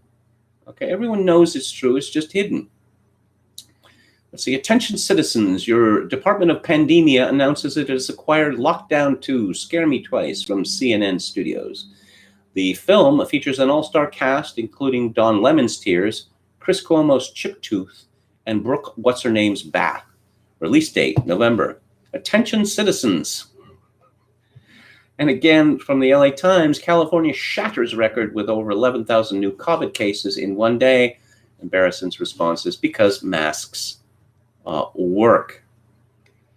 And finally, from him, don't underestimate how hard it is to stay steady when positive tests are rising fast and the media is howling. You really have to be confident in the data and your hospitals. The temptation to back down, let's just wait a couple of weeks, is powerful. Masks. I mentioned to a friend a couple of days ago something that's curious to me, which is, oh, geez, we got this thing going on again, eh? I got to move over here. That about 3 months ago, when people were actually terrified of passing each other on the street, people would actually walk under the highway rather than pass within, a few feet of people. That the buses here in Victoria were free, but they didn't let people in through the front door. You had to enter and leave through the back door. And so this was the time of, maximum fear, maximum paranoia, and masks or face coverings were not mandatory at that time. Now that it's clear that the virus is busted, that we go days without any deaths, or sometimes even new cases in British Columbia, and they're pushing the masks on us. And it's an attempt to keep the panic alive. And the media and these Democratic politicians, COVID-19 has become their savage god. They are cheering for the so-called second spike. Toby Young writes, I'm still not over yesterday's announcement that face coverings will become mandatory in shops from July the 24th. Apart from everything else, the only coverings the government is insisting on are cloth ones, which every man and his dog knows are completely useless. As Alison Pearson says in her excellent comment piece in today's Telegraph, anything other than tight-fitting surgical-grade masks are utterly pointless, like trying to stop a bullet with a chain-link fence. I mean, the evidence that the gold standard N95 masks are effective in non-healthcare settings is threadbare at best, and they have to be disposed of after a single use. There is literally no evidence that reusable cloth masks are effective in community settings. None. It's like wearing a tinfoil hat in case you get struck by lightning, an ineffective way to protect yourself from an almost non-existent risk. What has become of us? I was busy trying to debunk this nonsense yesterday, doing an interview on talk radio with Mark Dolan and Ian Dale on LBC, and writing a piece for the Telegraph entitled Mandatory Masks Are a Matter of Politics, Not Public Health. Face nappies were not the main focus of my ire in that article, but the absurd report by the Academy of Medical Sciences that just happened to be published on exactly the same day the government announced it would be making masks mandatory. Before getting into the shortcomings of this report, I allow that its 37 authors are probably right about one thing: the increase in demand for hospital care this winter resulting from all those patients turned away by the NHS this spring. The rest of the report, though, is the usual scaremongering balls. For one thing, the scientists assume that between 90 and 95% of the UK population hasn't yet been exposed to the virus, based on the ONS's seroprevalence surveys. But as I was at pains to point out in my exchange with Dr. Adam Rutherford on Monday, just because a person has no detectable IgG antibodies doesn't mean they haven't come into contact with SARS-CoV-2. Or if they haven't, that they'll be completely defenseless when they are. In other words, the boffins haven't taken account of T-cell mediated immunity, which significantly lowers the percentage of the population that's still vulnerable to the disease. Indeed, we may have achieved herd immunity by the time winter is upon us. Australia is doing pretty well in spite of it being winter there. Then there's the fact that the authors of the report have overestimated the infection fatality rate, which they put at 1.1%. The CDC's recent best estimate was a quarter of that, and it will likely fall even further. And finally, Sir Patrick Vallance's merry men have inserted a ludicrously pessimistic assumption about the infection fatality rate in the absence of the soul-destroying precautions they're urging us to take, such as wearing face nappies in supermarkets. My conclusion is that these experts are a group of tame lapdogs doing the bidding of their political masters. But I regret to say I missed something which a lecturer in mechanical engineering has flagged up to me, which is that the report's authors haven't created their own model, but have relied on the, wait for it, notoriously flawed Imperial College model. Yep, their 119,000 number has been spat out by the same gimcrack computer model held together with Scotch tape and chewing gum that produced the 510,000 figure back in March. Sartre famously said, hell is other people, but I think I can improve on that. Hell is exactly the same people being wheeled out to provide cover every time the government wants to take away another of our liberties. And apparently on July the 19th, there is going to be a march against mandating masks that will take place in London towards Whitehall. Cloth masks. Non-medical grade cloth masks. I guess it goes back to this idea that covering your mouth with a mouth diaper, it's about politeness. They've pretty much given up the argument that there's any medical purpose to this. No, they just want to make us Chinese. Yes, our social credit score is going to be grievously affected if we don't wear a mask. And just wait until this vaccine comes out. Because we're hearing, I don't know, is it going to be any day now, maybe next month? And of course, it's not like this rush to put out a vaccine might lead to a substandard product. I mean, substandard in the sense that it is, one, not efficacious, and two, dangerous, or that is to say, more dangerous than vaccines typically are. There are always deaths due to vaccination. There's no getting around it. Oh, yeah, The Curse of Glee. Do you remember Glee? It ran from 2009 to 2015. It was on Fox. And I'm reading from Wikipedia here. It centers on the fictional William McKinley High School Glee Club, The New Directions, which competes on the show choir competition circuit with its disparate members deal with social issues, especially regarding sexuality, race, relationships, and teamwork. It was created by three men, one of whom is Ryan Murphy, who is the king of television. And Glee is arguably the gayest television show of all time. But a funny thing about Glee is, here's a tip for you. If you are looking up someone on Wikipedia and you get to the personal section, and there is no personal section, this almost certainly means that the person is homosexual or doesn't want this to be known. Glee was the gayest TV show in history, not merely because of its subject matter, because it seems that almost everyone on the show was homosexual. And there's a trail of disaster associated with this show now, which they call the Glee curse. This is from Microsoft News. Legions of fans and Hollywood peers expressed devastation over the sudden death of actress Naya Rivera on July the 13th. She died by accidental drowning. She had, on social media, she had sent out these rather blood-curdling missives to the effect that, don't count on anything, don't count on life. It could, end at any time. And then she ends up dead. And we're told that it's accidental drowning. Her child survived, remarkably.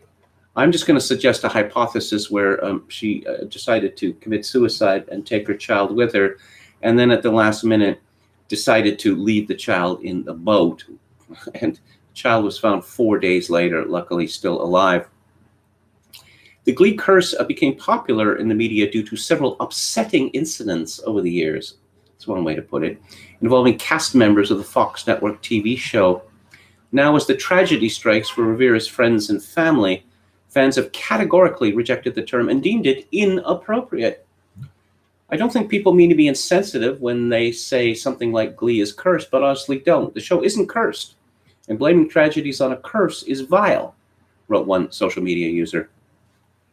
Please stop talking about the Glee curse, another wrote. We shouldn't be saying they're as cursed. We should be recognizing their strength. What?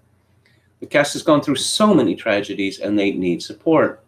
Several members of the Glee cast have been in the news over the years, although none of their tragedies are comparable or interlinked. The first tragedy to hit the Glee cast was the death of Corey Monteith.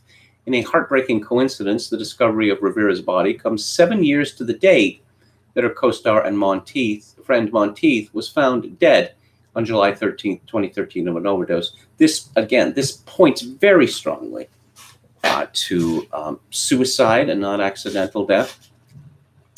Monteith, who suffered from addiction and substance abuse from the age of 13, died of an accidental alcohol and heroin overdose in his hotel room in Vancouver. He was engaged to co-star Leah Michelle, who played lead character Rachel at the time. Monteith's death was written in the script of Glee, and the show paid tribute to the actor in season 5. It was years later that Mark Salling, who played the character Noah Puckerman on Glee, died by suicide in 2018 after being charged with the possession of child pornography in 2015. He would have faced between 4 to 7 years in prison after pleading guilty.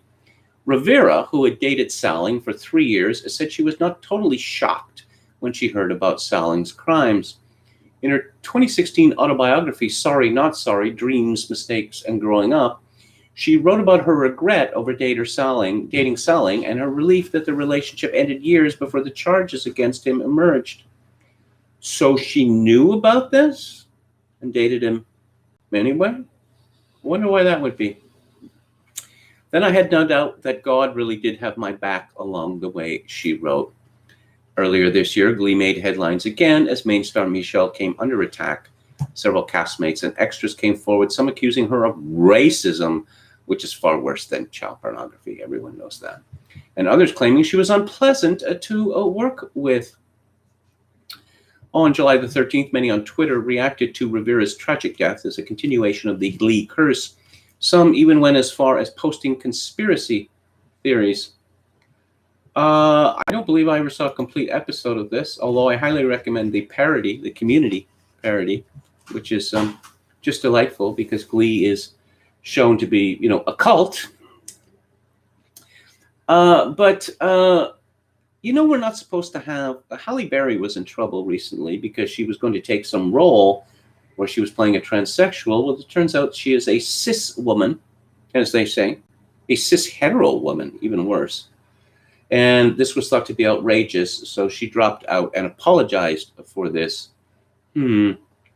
So the majority of the kids on Glee, the boys, were supposed to be heterosexual, but as far as I can tell, pretty much every single male cast member on that show, young ones, were homosexual.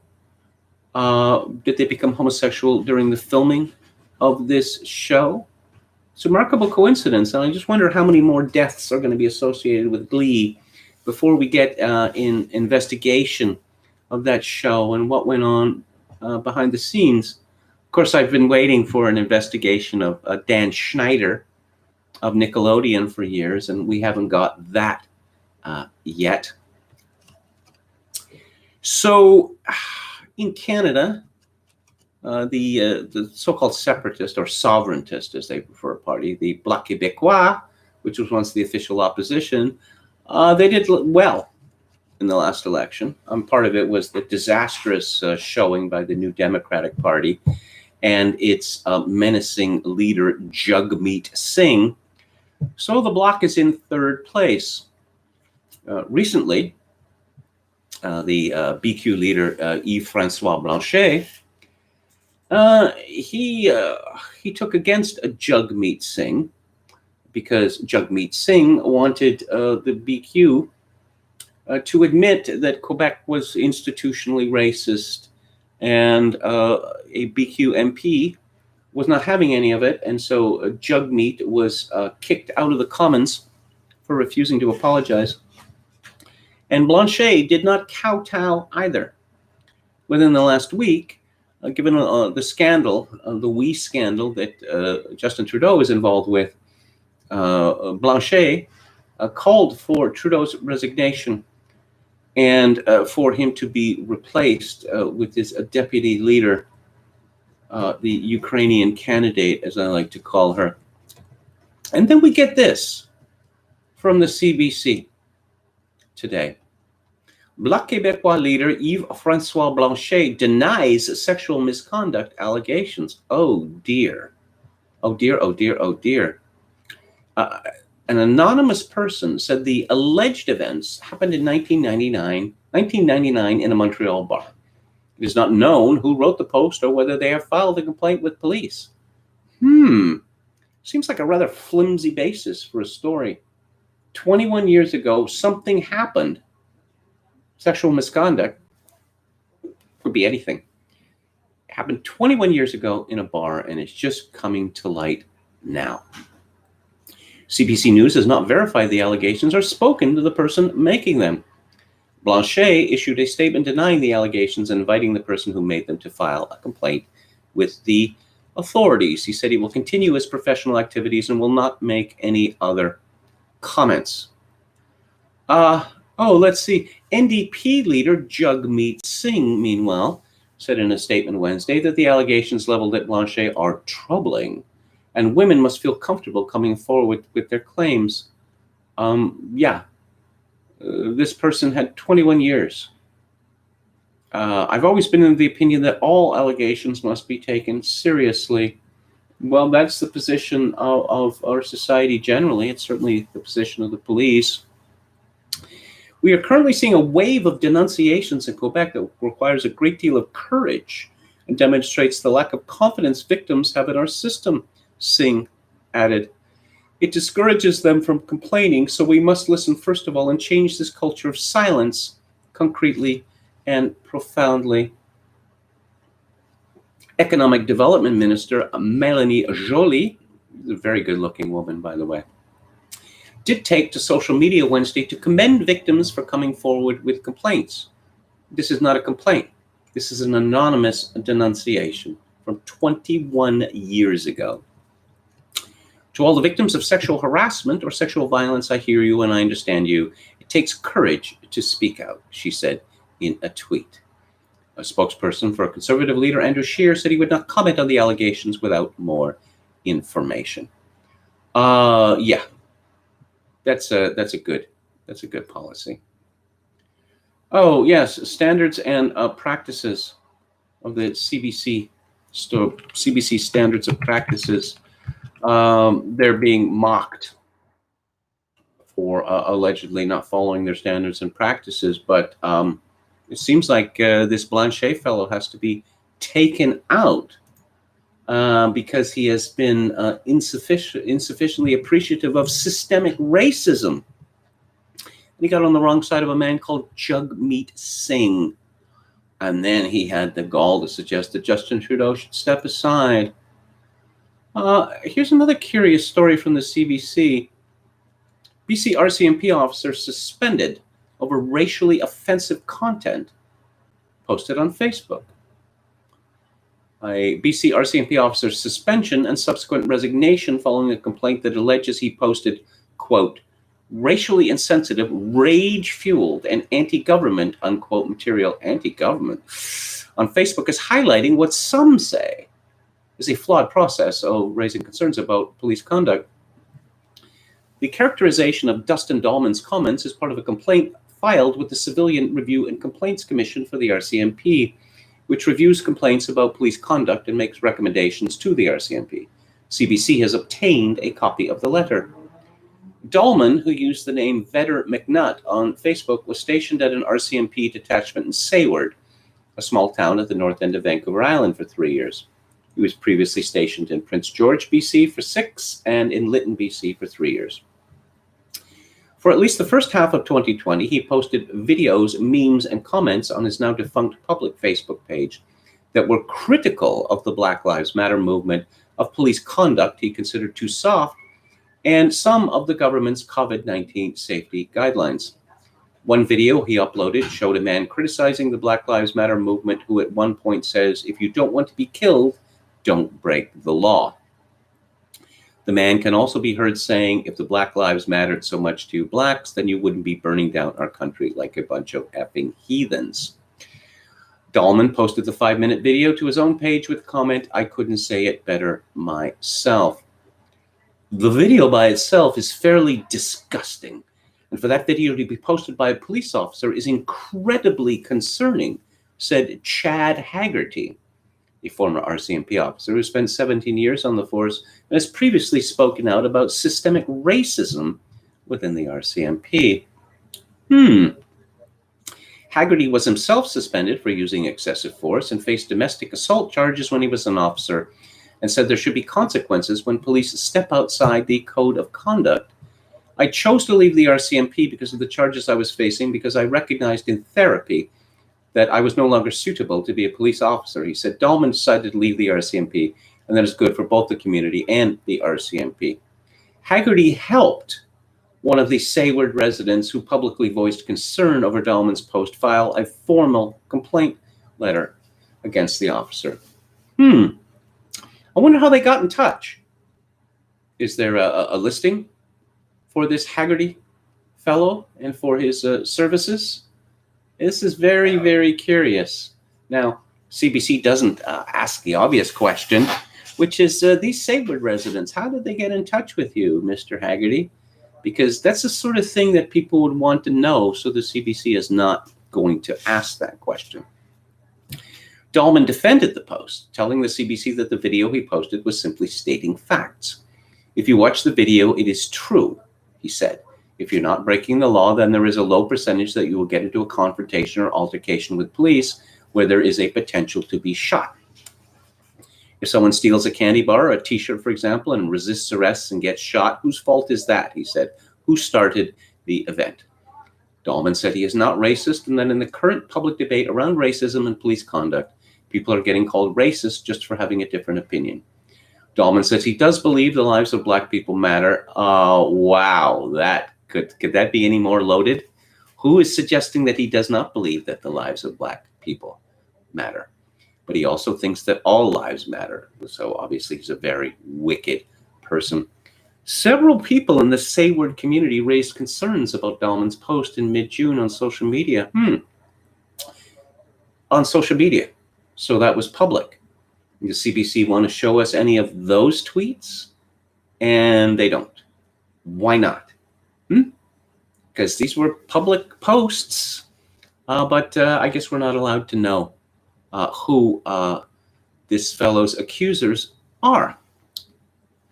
At least 4 people who spoke to CBC News said they didn't complain to the RCMP out of fear of retaliation, since at the detachment level, there's no guarantee a complainant's identity will be kept confidential. Okay. At the beginning of July, a week after CBC inquired about Dahlman's post, RCMP spokesperson Janelle Shoyhat said he was no longer with the force. "We were aware of the social media materials and a code of conduct investigation was initiated. Dahlman told the CBC he was suspended on July the 1st and says it was over social media posts that some considered misogynistic, racist, and bigoted. Shoyhat confirmed Dahlman's post were the reason for his suspension and said he subsequently submitted his resignation, which was accepted.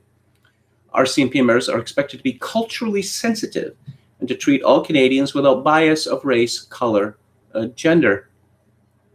When concerns about offensive content believed to be shared or written by an RCMP employee are brought forward, they are investigated and could lead to consequences pursuant to the force's code of conduct. That was the situation in this matter. Okay, so this RCMP officer, Dahlman, he resigned. Now he's rescinding his resignation and said he intends to take legal action against the RCMP to fight his suspension. But, oh my God, this story just goes on, and they drag in some research associate at Simon Fraser University. These CBC stories no longer even pretend to be journalism as traditionally understood. Okay, if you're going to bring the research associate from Simon Fraser University in, then you would typically bring in someone saying, RCMP officers are not allowed freedom of speech. And, where exactly do these social media posts indicate bias, let alone racism against Black people, etc.? But that's not how the CBC does business anymore. But I'm curious about this, very curious about this whistleblower. Does he do this? Does he do this in his spare time? This Chad Haggerty fellow? Is this a job for him? He describes himself. He's in Calgary. Oh, he's in Calgary, but someone from Vancouver Island got in touch with him. Okay. Annoying dad, student at law, Métis, he, him, former cop. Okay, all right. I'd like to know more about this fellow. A lot more about this fellow. Dustin Dahlman responded not that long ago to Haggerty, saying, "All lives matter is offensive to you and don't break the law. I'm good." Haggerty responded by adopting the videos he posted. What former Constable Dahlman actually said was all lives matter unless the person is accused of crime. Oh dear. And don't break the law or it justifies being killed by the police. No, that's not what he said at all. But as I say, who is this Haggerty fellow acting for? Is he acting for himself out of the goodness of his heart? Or is he associated with some sort of organization? Who facilitated? No one's ever heard of this fellow till the CBC wrote about him. How would people in a small town in northern Vancouver Island know to get in touch with him? This stinks. It's got Stitch Up written all over it. Okay, let's have a look at the chat. Mike F. says, Eldridge Cleaver said Marxism was his hustle. He got published in National Review in the 1970s. Apparently, he made some sort of conversion to conservatism. Nah, that didn't work out very well. He was selling commercially a special kind of pants, which had a little tube for the man's penis. So, I mean, there it is, flopping in front of him. He thought that would be popular. Jonathan Pohl says Eldridge Cleaver at least read the works of Kim Il-sung. Deep thinker was Kim? I don't know. I know very little about him. But there's just a succession of these North Korean leaders wearing the same clothing. It's like the uniform that they have, making these outrageous claims. Brandon Smith says, looks pretty likely that 70% of the 7.7 billion people on Earth will get COVID before the genome adapts and it begins to wane. YT says, my PCP got his panties in a bunch the other day when I mentioned that I didn't think masks were necessary. He was actually kind of dickish. Left bad taste on my mouth. May look for a new one. PCP? Personal care provider? Okay. All right. William Hicks said, saw a picture on Facebook from 1918 of 3 people wearing masks. Good enough for them, it said. Didn't something like millions of people die? That's not a very good advertisement. Again, from the same fellow, it was pretty clear early on back in March how much the big heads had no practical solution to this problem. Well, you know, so much of this comes down to how you're going to treat it. If you're going to treat it as we were told, oh my God, Normal is over and we're never going back to that. Well, I guess that big things must be done.